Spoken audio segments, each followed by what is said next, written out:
who all are on unmute, and you can please mute them. You can please mute all of them.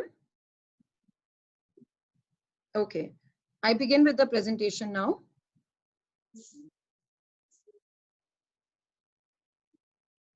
Yeah. Okay.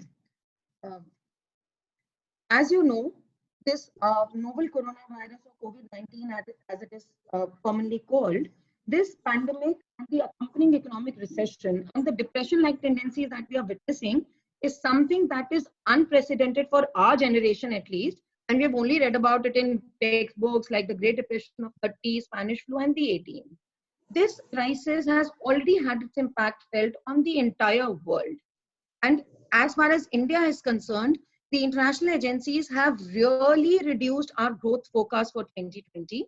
As you can see, the report by the United Nations Department for Economic and Social Affairs has projected India's growth rate at 1.2%. IMF has pegged it at 1.9%. Moody's at 2.5%. World Bank gives us a highly optimistic level of 4.8 to 5, which honestly I do not feel is really going to be achieved. And Barclays has painted the most gloomy picture of all by slashing India's growth rate projections for 2020 to 0. This is where we stand today. Then,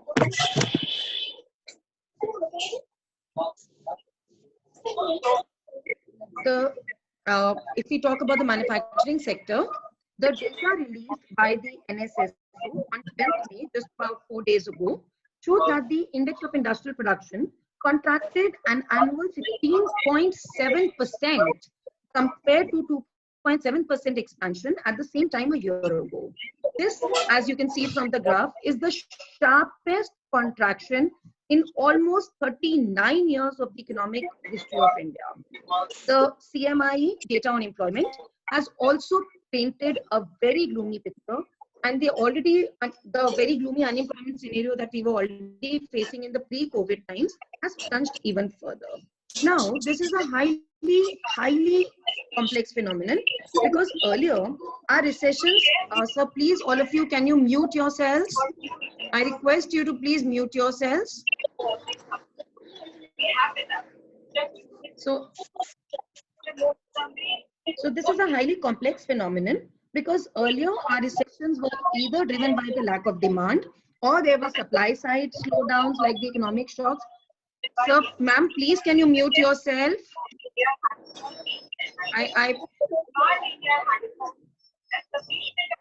Murli sir, can you please mute the ones who are talking in between?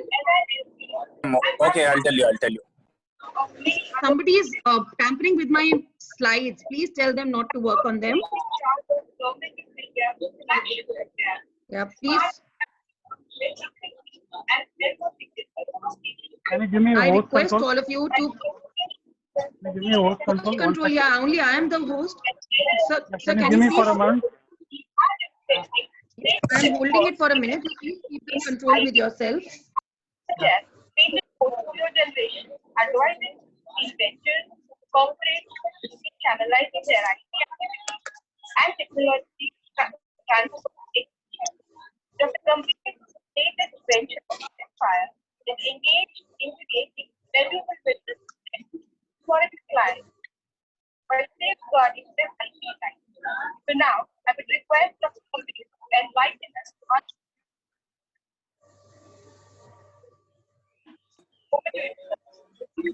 Thank you so much, माननीय मुख्यमंत्री जी, शिक्षा मंत्री, शिक्षा राज्य मंत्री, vice chancellor साहब, registrar साहब, सभी साथियों को सज्जन जिन्होंने आज ये वेबिनार ज्वाइन किया. Okay, I resume with the presentation now. So, as I was saying, this is a highly complex phenomenon. Earlier, our recessions have always been either demand-driven or they were supply-driven. We have had supply shocks and all, but now this is something which is highly complex. The effect will be felt on the supply side. So, please, can you mute yourself?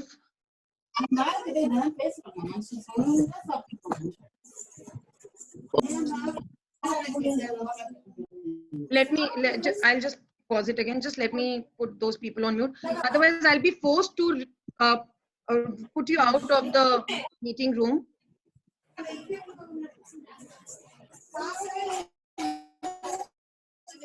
Naga Jyoti ma'am, please mute yourself.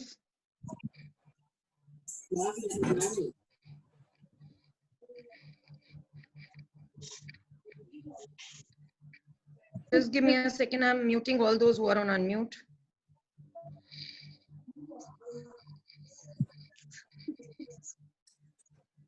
I hope there won't be any disturbance. Now I resume with this.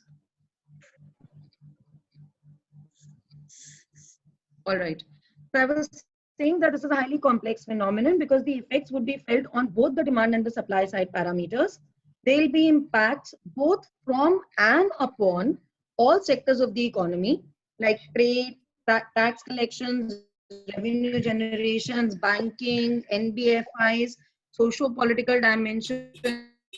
There'll be problems from almost all ends. Now, to understand how this the manufacturing sector will respond to this new way of life, I'll first begin with an explanation of the likely effects that would govern and also simultaneously be governed on how our manufacturing sectors react. I have, as you can see in the slide, I've put them out in the bullet points so that you can see all of these points. That what are the, of course, this is a very, very broad-based and a non-exhaustive list. You can add on a number of points to it. So I've tried to see what all I could think of. There's going to be, the lockdown is going to result in the contraction of output because of the manufacturing sector shutdown. There's going to be a reduced workforce because of the reverse migration of laborers that is happening. There's going to be a shortage of manpower and skilled labor. Then there's going to be a fall in the industrial productivity only. There'll be, please stop tampering with my PPT. There'll be break in supply chains. Their bankruptcies of business units is going to be a very common phenomenon now. As you know, many of the business units are right now also going to be on ventilators unless they have the cash for the, please stop tampering with my PPT, unless they have cash for the next few months. So as to say, even 6 months, even 1 year is what the industrial experts are talking about. Those business units are really going to face bankruptcies. Then there's going to be job loss and the compounding problem of already low employment levels. Then job layoffs is going to be there, reduced salaries or even delayed salaries and other payments would be there. Then 3 states have already gone in for restructured labor laws, which is causing further distress to the informal labor in our country. Then from the demand side, there's going to be reduced incomes and demand for definitely luxury and entertainment goods. They'll have to be rebudgeting at the household levels. We are not really going to go out and spend out on the luxury goods. Poverty levels are really going to rise. The government is going to face a huge pressure on its budget as there's going to be low collection of taxes and there's going to be a lot of expenditure on so many other things which the government was not really used to. Then there's going to be a likely rise in protectionism. As you see, India only, our Modi government, which we are talking about, there's going to be a real rise in protectionism. We have got new FDI norms, so the entire world is going to respond in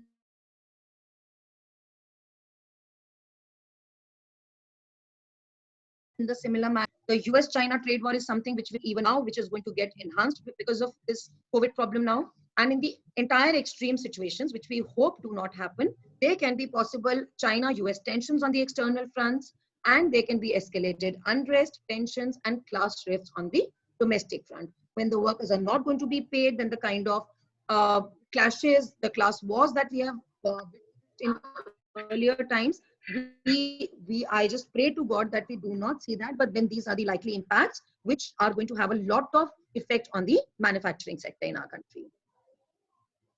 Then we talk about the impact of COVID-19 on the various manufacturing sectors in India. Let us see what is going to be the likely impact. I have presented here a table. This is based on Dun and Bradstreet's assumptions that through compilation of data from the Ministry of Commerce and Industry, Ministry of MSEs and their own survey, they have talked about various impacts, what is going to be the present impact, and then what is going to be the recovery period. They have said that if the industry is able to recover in the short term, which is up to 6 months, then certain industries may find it difficult to recover even up to 12 months. And some are going to be severely impacted, and their recovery period is going to be even more than 12 months. So as you see, drugs and pharmaceuticals are definitely going to have an impetus. Then the other sectors, they have classified. Once the recording goes live, I can even share my PPT on the various platforms with the college people later on. So you can have a detailed look at all the reasons that they have listed for the same. Moving ahead, textiles, since that's considered more of a necessity, maybe definitely not the luxury textiles, but then the necessities are going to be there. Metals, automotive, entertainment, gems and jewelry, tourism and hospitality is what they have said to be severely affected, which we all know. If you talk about the household budgeting also, definitely you will tell your family members, your children, that we are not really going to spend a lot on tourism right now, or on gems and jewelry, for that matter, entertainment. We are all going to rebudget at our home level also. So if we take the entertainment, gyms and jewelry, hospitality and tourism as luxury industries, this is the logistics and MSME sectors that need the government attention the most if the economy and the manufacturing sector is to be brought on the back soon. It is for this reason that the Honorable Prime Minister of India launched his very ambitious Atmanirbhar Bharat Abhiyan, or as you can call it, Self-Reliant India, through which a special economic and comprehensive package of rupees 20 lakh crores, which is almost 10% of India's GDP, was announced. This package, as I'm sure almost all of you are already aware, primarily aims to cater to the various sections, including cottage industries, MSMEs, laborers, middle class, and manufacturing sector specifically. Now, I'm not really going to go into the details of this package, as I'm sure most of you are already aware of its nuances. But most importantly, to boost manufacturing, the definition of MSME itself has been revised, and a number of reliefs have been sought to be given to this sector. So as you can see, this is a very broad-based, I mean, we are fifth country in the world in terms of the largest package that has been given out to mitigate the impact of COVID. Now, I will rather discuss the impacts of this package along with the other possible measures and the way ahead for the Indian manufacturing.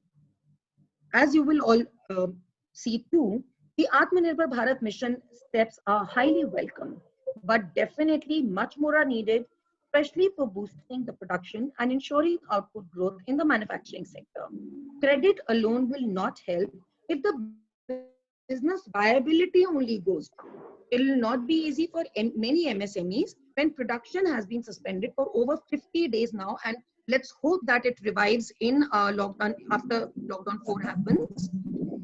We really do not know, but it's been almost 50 days that the manufacturing has because of which the forward and backward linkages have been disrupted and payments are not forthcoming. But as you know, the workers are going to be paid. So if this government stimulus package is any attempt to break this halting production cycle without actually working out measures to increase the production, there is an anticipation of inflationary pressure. So what is needed is a comprehensive policy measure and a stimulus that pumps in more money into the economy in the form of transfers, production aid, and investment support, even requiring certain kinds of tax holidays for manufacturers, especially in the core sectors of the economy. So unless these measures are talked about or into the manufacturing sector, we really are not sure how the manufacturing sector is really going to pick up. Now, most important amidst all this is the question of how will the production carry on with the laborers, without the laborers, with this alarming trend of reverse migration happening. We all are seeing that there's this alarming trend of reverse migration. So many trains, the meeting will end in 10 minutes. There's this alarming reverse migration happening. We are seeing the newspapers are every day filled with horrific tales of these atrocities these migrant laborers are facing, which I am not really delving upon right now because this is a whole huge topic for discussion and redressal mechanisms to be thought of. So let's not go into the way this insensitivity is happening. I will focus on how I will leave you with an open-ended question and think about it. How do we actually expect manufacturing activity to pick up and to carry on without this labor which is really migrating, and God knows if at all, when and how, which is if at all, this labor returns also. So I will now shift my focus.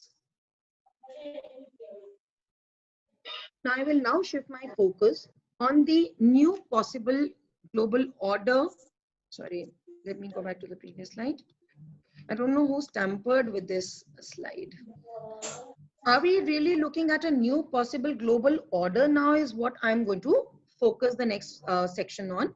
Murli sir, this is showing just a 7-minute period now for this meeting. So the meeting will end and then you will have to start a new meeting and everybody will have to enter again. So Okay, let me continue till the time this meeting is on. So let's see Okay. now how, is this really talking about a new global order that we are talking about? Now, due to this mishandling, as you all know, due to this mishandling of the corona crisis, China is losing its global goodwill. The pertinent question remains that whether Indian manufacturing can fill this void. Can we expect a paradigm shift in the global order with India emerging as the preferred investment destination? Though the past few weeks have shown that Vietnam is attracting many manufacturing units that are moved out of China, yet a lot of potential remains for India to explore and track. In this light, the Honorable Prime Minister of India, through his vocal for local call, has said that we should start producing locally. But this vocal for local call needs to be understood in the right perspective. This is an augment to the earlier Make in India strategy that aimed to boost FDI and not a shift away from it. It is a real surprise that many, even the industrialists, are thinking that this is a shift away from Make in India and we are talking about only consuming local goods. That's really not what our Prime Minister meant. Is without FDI, no economy can think of taking off the manufacturing to pick up, especially in this critical time. And in India too, the FDI will play a Indian manufacturing sector. So if you see, this table provides the investments by mainland China-based companies in various Indian startups. Now, with the global tenders being disallowed in the government procurement tenders up to rupees 200 crores, the MSMEs can cash in by investing in these and maybe other companies too. Make in India program. So what our Honorable Prime Minister actually meant was that we should not stop FDI, but with that FDI, with the maybe foreign technology, we should make our manufacturing sector bigger and we should focus on goods that are produced in India. The technology might be foreign, the company might even be Chinese, but if the goods have been produced locally, that is how we expect the manufacturing to pick up, because the domestic entrepreneurial investment capacity is really not too much, and FDI is not something that any nation can do without. So this vocal for local call of the